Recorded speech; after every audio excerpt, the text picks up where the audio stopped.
কেন?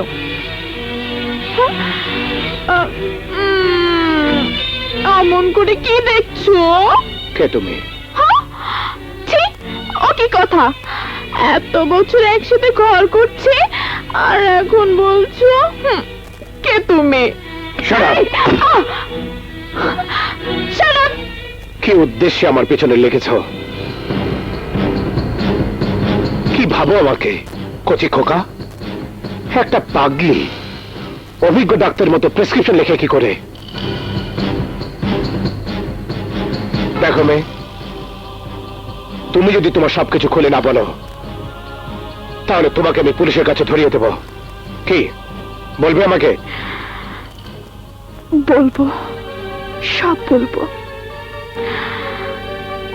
আমার নাম সাদিকা পারভিন মৌ, বাড়ি কক্সবাজার, জন্ম বিলেতে। সেখানেই বড় হয়েছি, ডাক্তারি পড়ছি। হঠাৎ করে 2 সপ্তাহ আগে বাবা বললেন দেশে যাব। জিজ্ঞেস করলাম দেশে তো আমাদের কেউ নেই বাবা, কোথায় যাব? বাবা বললেন গেলেই দেখতে পাবে। গত 12 তারিখে লন্ডন থেকে ঢাকা এসে নামলাম। 2 ভদ্রলোক আমাদেরকে এয়ারপোর্টে রিসিভ করলেন। তারা বললেন গাড়ি রেডি করে রেখেছি, এয়ারপোর্ট থেকে সরাসরি কক্সবাজার চলে যাবেন। বাবাকে জিজ্ঞেস করলাম আজই বাংলাদেশের মাটিতে পা রেখেছি, প্রথমেই কক্সবাজার যাবো কেন? বাবা আবারও বললেন গেলেই দেখতে পাবে।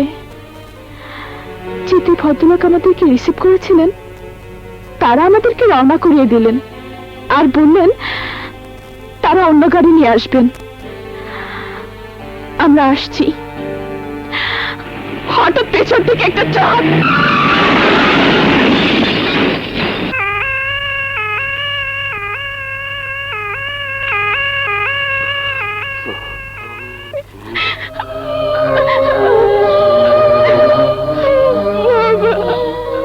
মম, আমার সময় শেষ হয়ে এসেছে। একটা কথা সারা জীবন তোর কাছে গোপন করে এসেছি। আমার বাবা মা, মানে তো দাদা দাদি এখনো বেঁচে আছে। আমার নীল রঙের ডায়েরিটার মধ্যে সব কিছু লেখা আছে। বাবা প্লিজ বাবা কথা বলো না বাবা।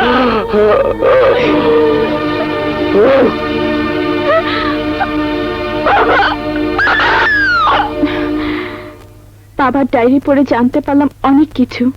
জানতে পারলাম আমার দাদুর নাম আশরাফুজ্জামান খান।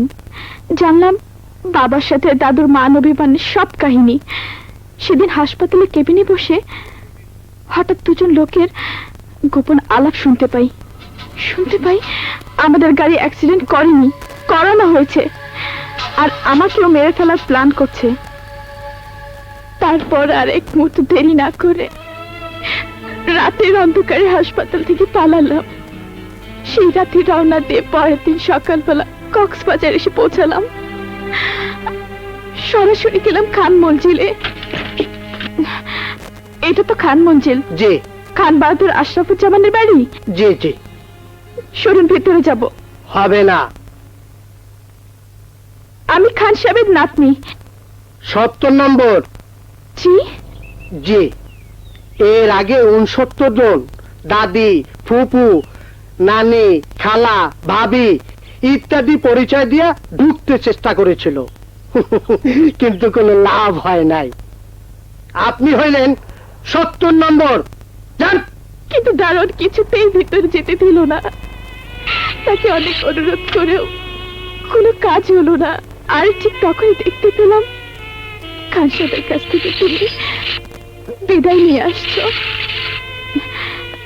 দারোয়ানের মুখ থেকে তোমার সম্পর্কে সবকিছু জানলাম।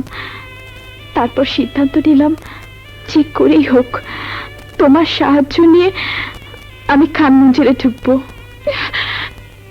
তারপর বাস স্ট্যান্ড, হোটেল থেকে শুরু করে সবই তুমি জানো।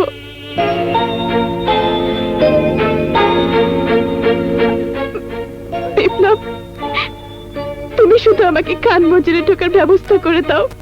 তারপর আমি তাদের কাছে সবকিছু খুলে বলবো।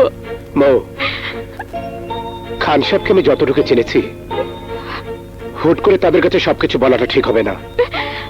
তোমার কথা হয়তো তারা বিশ্বাস করবেন না এবং তোমাকেও স্বীকার করতে চাইবেন না। তখন আবার বিশ্বাসও যদি করেন, এত বড় আঘাত হয়তো তারা সহ্য করতে পারবেন না। তাহলে আমি কি করব? তুমি ওই বাড়িতে ঢুকবে, তবে কাজের মানুষ হিসাবে। পারবে না? পারবো, অবশ্যই পারবো। আমাকে যে পারতেই হবে। সেদিন যদি কাশেম চাচার 7টার চাচারে না পাঠাইয়া আমারে পাঠাইতা, বাপমার লাগে ওই সুগরিটাও মরত না। এখন তোমার এত টেনশন হয়তো? আরে ছাগল, আমি টেনশন করি কি সাধে? হ্যাঁ, ওই শুক্রি পয়সা আছে, থাকুক, এই শহরেই আছে, থাকুক। কিন্তু কোনোভাবে যদি ওই খান মঞ্জিলে ঢুইকা যায়, তাইলে আমার আমও গেছে, সালাও গেছে। আসসালামু আলাইকুম বিপ্লব। ওয়ালাইকুম আসসালাম। কেমন আছেন? ভালো। এই, তুমি কে? যে সকিনা। এই, ও আমার সাথে এসেছে। আপনার একার পারমিশন আছে যখন তখন আসার, কিন্তু অন্য কাউরে নিয়ে আসার কথা তো ছিল না। তা ছিল না ঠিক, কিন্তু খান সাহেব বলেছেন ওনার একজন কাজের লোকের প্রয়োজন, তাই ওকে নিয়ে এসেছি। হ্যাঁ, কিন্তু হুজুর তো আর কিছু কইল না। আচ্ছা ঠিক আছে, যাও ভিতরে যাও। আসো। হুম, আসসালামু আলাইকুম স্যার। ওয়ালাইকুম আসসালাম। বিপ্লব এই অসময়? কাজের মানুষ এনেছি। কাজের লোক লাগবে কে বলেছে? আমি বলেছিলাম, ডাকো তাকে। এই, ভিতরে এসো।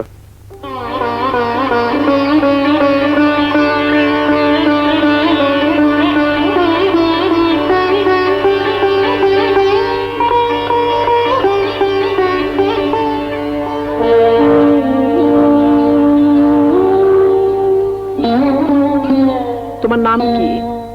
যে সকিনা। এর আগে কোথাও কাজ করেছো? যে না, বাপ মা লগেই আসছিলাম। তাহলে হঠাৎ করে কাজ করতে এলে যে? কি হলো? এই মেয়ে, চুপ করে আছো কেন?